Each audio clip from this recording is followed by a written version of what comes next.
pre, oh. Hungarian din sa'yo, di ba? Pwede po makainin ng tea. Hindi ka ba nag-Hungarian? Yung mukha ko. Yung hotdog. Check. 5:20. Dito pa rin kami sa Dumaguete. Punta pala kami ng Secure. Ang sasakyan natin, Mi? Basta bangka. Kakape lang muna kami 7-Eleven. Hindi na kami masyadong tumagal sa Dumaguete. Maaga pa lang, bumiyahe na kami. Dito na kami sa port. Nag-aantay na lang kami ng oras ng alis. Barko pala yung sasakyan namin. Dito sa port, meron silang lounge. Kaya tumambay muna kami habang naghihintay ng biyahe. Mami! Maya, kulang pa.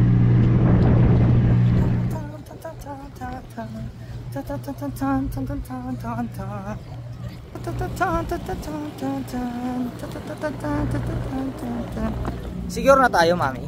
We are at Sikihor. Saan na tayo ngayon? Parang magre-rent ba tayo ng ano ngayon? Motor. Magmumotor tayo nga.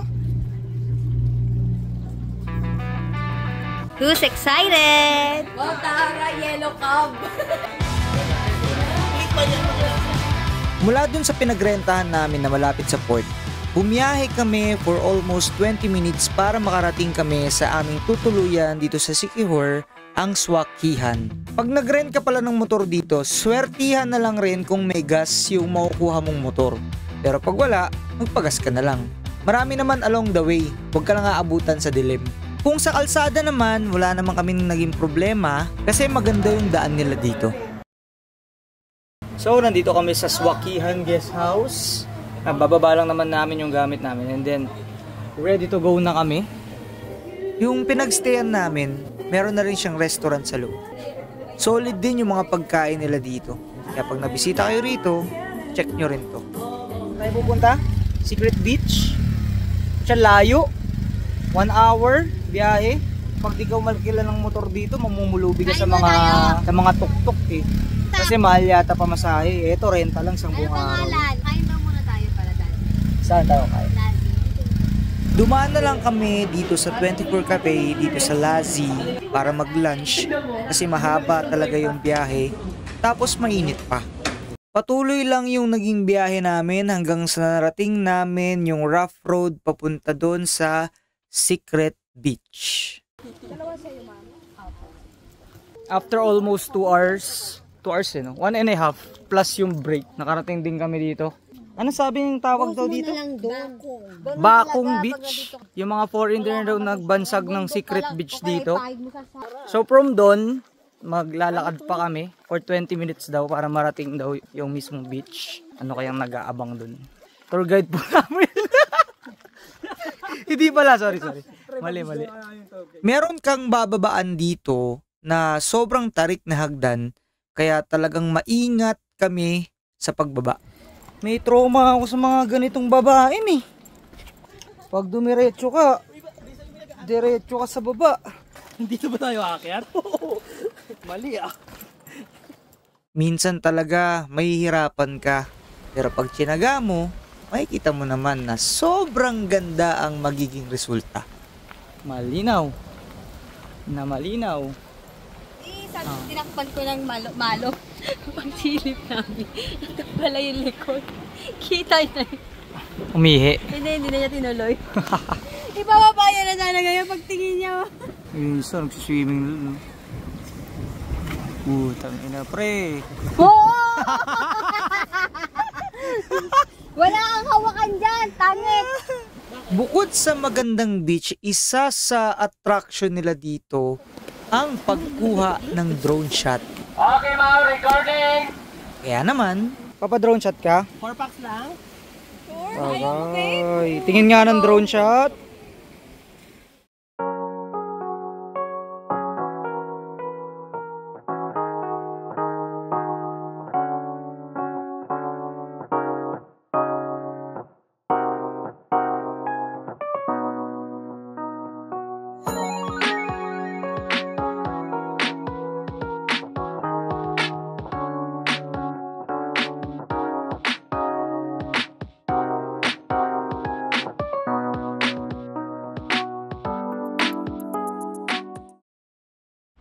Kinagabihan, naghanap ako ng pingpungan at may nakita naman ako kaya pinuntahan ko agad. Paligid oh. Sobrang addict mag-pingpong. Talagang maghahanap kahit saan. Bala. May naglalaro nga dun oh. Ayun sila oh. Sir, may ikipalo po. Si Sir Jay, siya yung president ng Siquijor Table Tennis Club. Sir, nice to meet you. And may ikipalo po. Kahit saan ka talaga magpunta, may laro ang pingpong. Ito yung club nila dito sa Siquijor. STTC, Siquijor Table Tennis Club. Yan yung logo nila. Wala na akong sinayang na oras. Nakipalo na agad ako. Ito pala yung gamit nilang lamesa. May damage na yung gilid-gilid. At mas mababa yung talbog nito compare sa mga normal natin na ginagamit. Pero kahit ganun, ang sarap pa rin maglaro sa lamesa na to. Medyo naka-warm up na kami, kaya nagyaya na maglaro si Sir.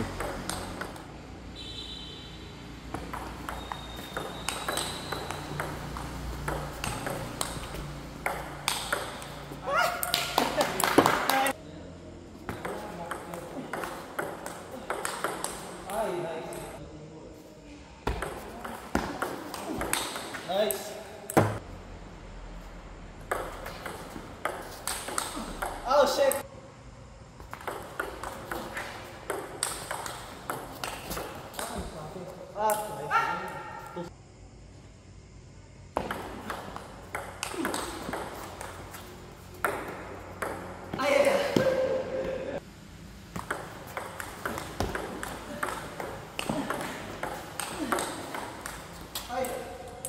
Dito sa unang game namin, 3-0 ako. Grabe yung forehand ni Sir, ang lakas. Meron pang full version yung table tennis vlog na to. Nasa description lang. Tayo pre, kinakatok ko sila kanina. Ayaw nilang sumagot. Niyaya mo mag-inom, ayaw naman sumagot. Hindi si JB tsaka si Kim to ah. Si Ara tsaka si Sarah. Magka-rhyme pa yung pangalan nila. Tapos tulog agad. Parang may enjoy yung Siquijor. Huwag mo ko binibidyoan.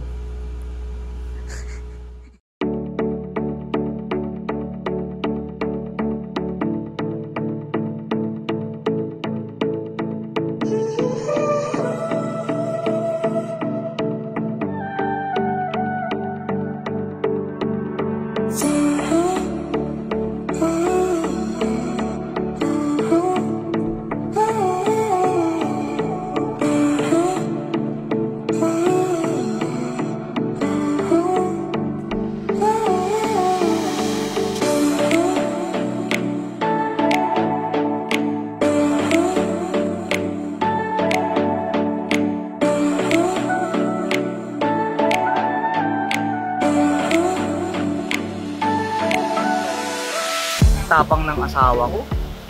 Doon sa taas talaga, tatalon. Ibang klase. Oh! Bakit bumaba ka? Hindi niya kaya. Dito na lang daw siya. Isa pa ulit. 1, 2, 3, go!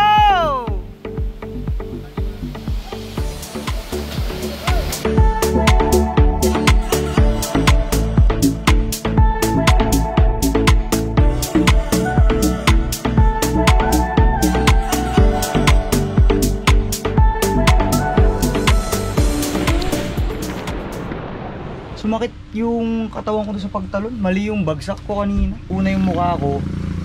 Tapos nasugat yung gilagid ko dito banda sa taas. Bumalik ako dito kasi naghanap talaga ako ng CR.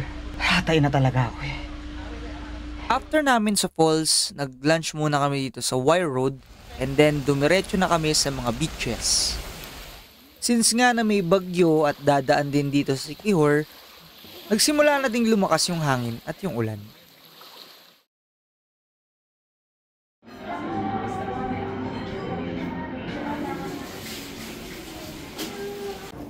Punta tayo doon. Kawawa naman si Maui. Mga oras na to, nagbakasakali kami na makakuha ng biyahe pa Dumaguete. Last day namin ngayon dito sa Siquijor. Medyo nagpapakita na yung araw. Kahapon kasi lang kami. Nakipag-impake na rin ako, kami lahat pala. Naghihintay na lang kami kung makakalabas kami ng isla. Pag hindi, extended. May signal number kasi dito kaya kanselado yung Ocean Jet. So walang biyahe pa Dumaguete. Eh doon kami manggagaling para makauwi papuntang Maynila. First time namin lumabas mag-asawa ng wala si Mori. Masaya siya at some point, pero pag na-realize mo na, uy, naiwan yung anak ko sa bahay. Wala, nakakalungkot kasi imbis na nandito, nangungulit, pwede nga lang teleport eh. Teleport ako eh. Kaso hindi pwede. Sana naman makauwi na tayo. Mami, nakarinig ako ng update. Wala pa, pero maliit yung chance na 2:30. Miss mo na, Mori? Ano susunod? Ganun na. See you, Maui! Uwi na